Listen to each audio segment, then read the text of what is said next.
This movie begins with a woman in the middle of labor. Her house is completely alone. Her screams of pain are heard in every corner. When giving birth, she starts talking to herself. When looking at the baby, she mentions that it is a sign and that it has to be eliminated. Then she grabs a pair of scissors. She is about to finish him, but at the last moment, something stops her and she lifts him in her arms. Years later, we meet CARRIE, a very shy student who excludes herself from school activities. Suddenly, the ball falls next to her face. The teacher tells her to come closer to play with her classmates. The girls encourage her. She gets ready to throw, but accidentally the ball bounces off the head of one of her classmates. CARRIE has a problem socializing with people. She even stays in a corner waiting for them to leave the shower. When she showers, her first menstruation begins. Thinking it is a wound, she screams for help. When approaching the group of girls, she smears them with her menstruation. They tell her it is just her period and give her a tampon. Chris, along with her friends, start making fun of her. They corner her while throwing several sanitary pads at her. In the group, there is a student who is aware that what her classmates are doing is wrong. Even so, she does nothing to stop what they are doing. Miss Collins has to intervene in the situation. CARRIE tells her that something is wrong. She approaches to tell her it is just her period. CARRIE starts screaming. The lights flicker and the things around her move. She does not respond, so her teacher slaps her.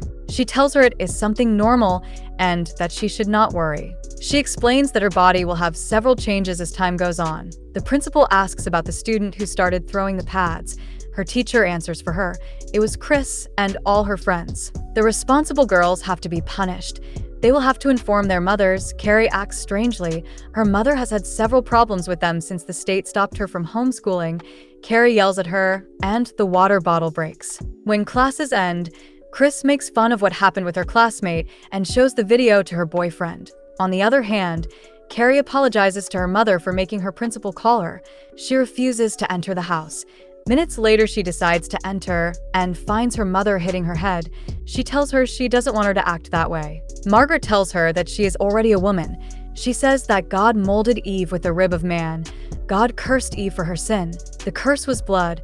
Her daughter answers that it is not even in the Bible.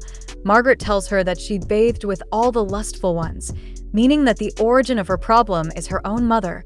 She instills her religion regardless of how it affects her childhood. CARRIE yells that she does not want to be different. She wants to be like her classmates. Margaret hits her with the Bible, then asks God for mercy. She tells her that they will have to pray to save their souls. Her daughter reproaches her for not telling her that menstruation is something normal. She mentions that she was the one who committed the sin. Margaret becomes upset and locks her in a room. To let her out, she has to pray and ask for mercy. CARRIE yells that God hates her. An opening forms in the door. She stares at the figurine.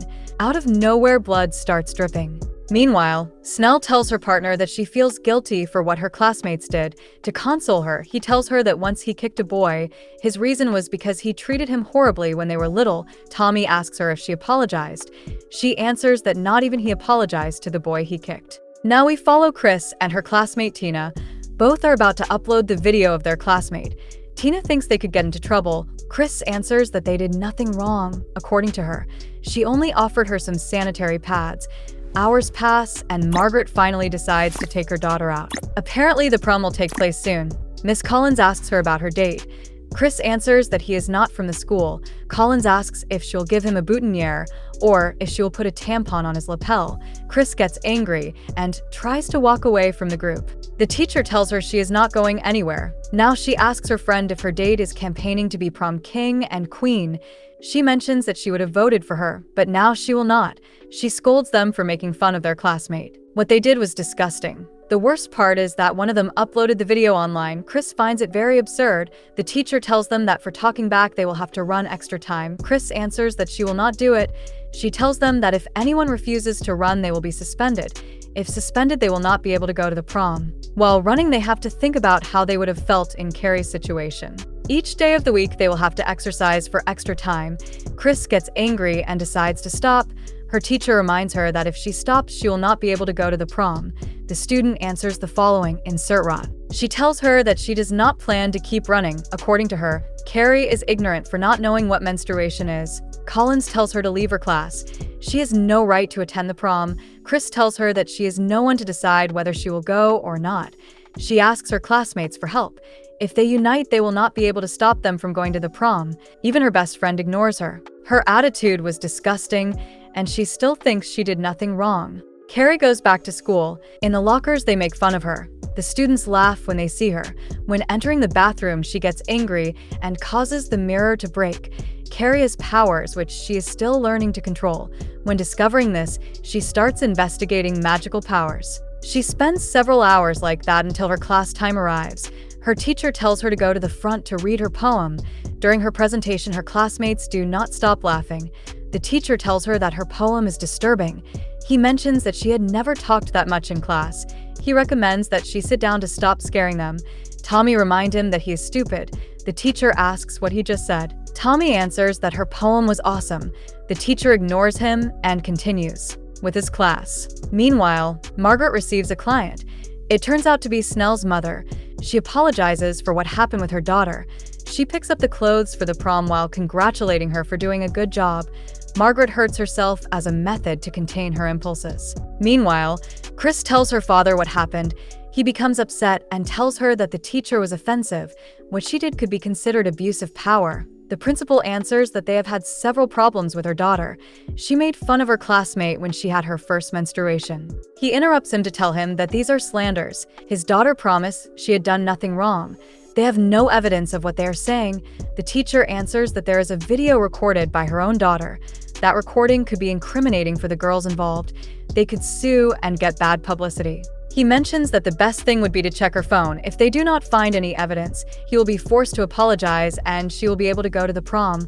Chris answers that she will not give her phone. The content is personal. Her father tells her to hand it over to finish quickly.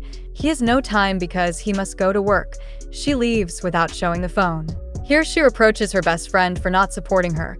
She answers that they deserve the punishment. What they did was horrible. Chris yells that she is lying. Snell gets angry and her friend reminds her that she also threw several things and even called her abnormal. The reason she has changed is because of her relationship with Tommy.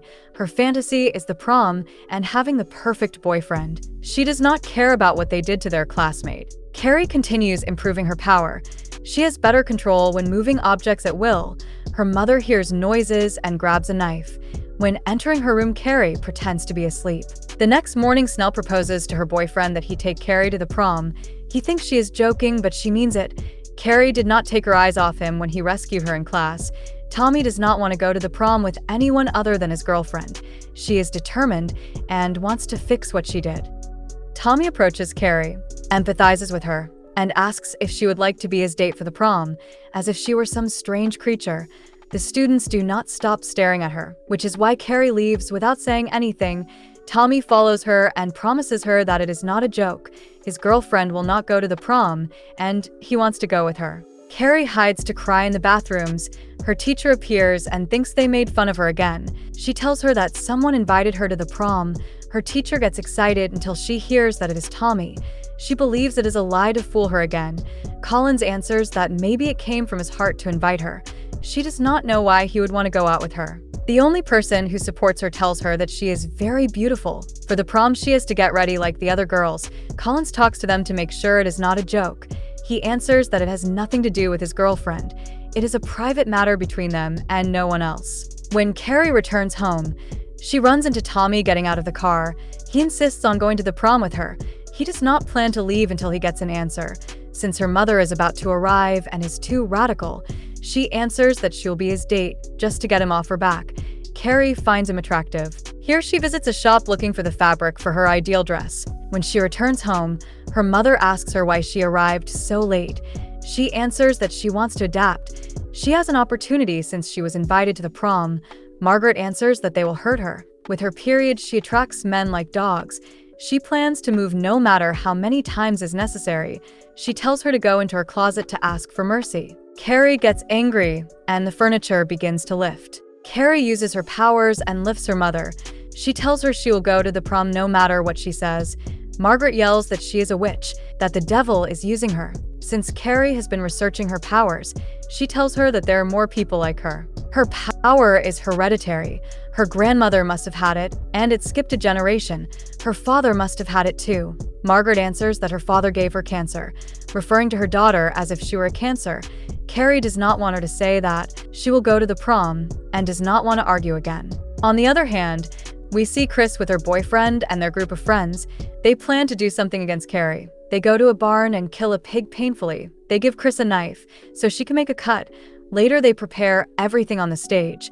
The one who will overturn the bucket will be Chris. Returning to our protagonist, CARRIE has gotten ready for the prom. Her mother tries to convince her that what she is doing is wrong.